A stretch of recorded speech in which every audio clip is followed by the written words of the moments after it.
Aly McDonald, owner of Colorado Vintners Collective. Welcome on the Business Brief. Thank you, Ryan. It's a pleasure to be here. Great to have you. Aly, Colorado's wine country is making a name for itself across the region. You all entered the market in late 2020 during the pandemic, no less. Can you give us a sense of the industry in Colorado? Yeah, so grape growing has been around in Colorado for 100 years. Prohibition kind of took it over in the 20s, so peaches became the new crop. But there's new grape growers coming in, and about in the early 80s, they planted quite a few vineyards here. And yeah, it's starting to take off again. So we came in 2020 and opened our winery, and here we are. So we're excited to be a part of it. Tell us a little bit more about your winery, which is located in the Grand Valley on the western slope of Colorado. How's business going? So yeah, we're located in Palisade in the Grand Valley. Business is going great. We are seeing a lot of tourism. There's a lot of music festivals, mountain biking that bring people to the area. And so wine is another big focus for people to come over here. And yeah, so Colorado Vintners Collective, our business model is we're a winery. We make our own wine, but we also showcase other wine from around Colorado.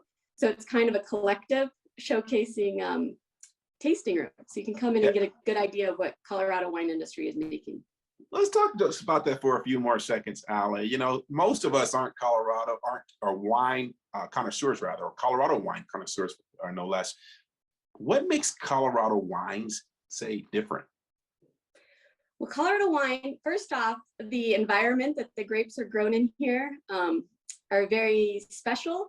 We have the Colorado River, we have the Book Cliffs here in Palisade, we have the Tibet Canyon, we also have the desert over to our west and the mountain to our east. So it just creates a very unique growing environment for the grapes, and in turn we get some amazing wines.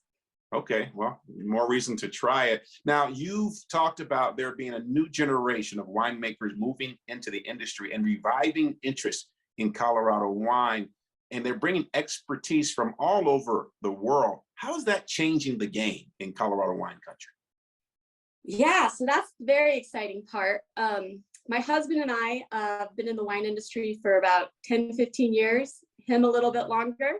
He's originally from Australia and has worked around the world in France, New Zealand, Napa Valley. So not only his expertise in his winemaking, but there's a few other winemakers that have also come from different areas, different growing regions, and together they're bringing up the Colorado level of winemaking. So it's sounds like a lot of momentum, a lot of energy, a lot of fresh blood, so to speak, coming in and bringing new ideas or different ways of doing things, which oftentimes helps just about every business or industry for that matter kind of be better when you bring diverse perspectives and experiences together, right? So exactly. Now you mentioned your business is growing. In fact, on background, you provided me some information that said you were seeing about double-digit growth this year, which sounds very promising, Aly. Many love good wine, but what's behind the growth for you all? Well, we opened in 2020, so it was a little bit of a weird time to open, but surprisingly, we were very excited with how busy we were. A lot of people were traveling on the highway. They were coming to the national parks out here. So we were strategically placed here right off the I-70 corridor. So our first year, we were very busy. Not only that though, but in Palisade itself, it's becoming a tourist destination. So we have more motels, more hotels, restaurants coming in, and there's a lot to do out here. So all of that together is just creating the perfect little place for the Front Range people and people in Utah and other places that want to come over and try Colorado wine. So what I'm hearing is great location. You got more tourism coming into the Palisade area. All that's helping to feed more people. And we know with more people, there's more desire for wine, especially good wine. So that's good to hear. Now, it wouldn't be a discussion on the business brief if you didn't give us some examples of your best sellers as we head into late spring and into summer. What do you got? What's coming up? What should customers be on the lookout for? All right. Well, I just happen to have one of our biggest sellers, which is our Ghost Dance Rosé. This is a dry rosé, a Provence-inspired rosé.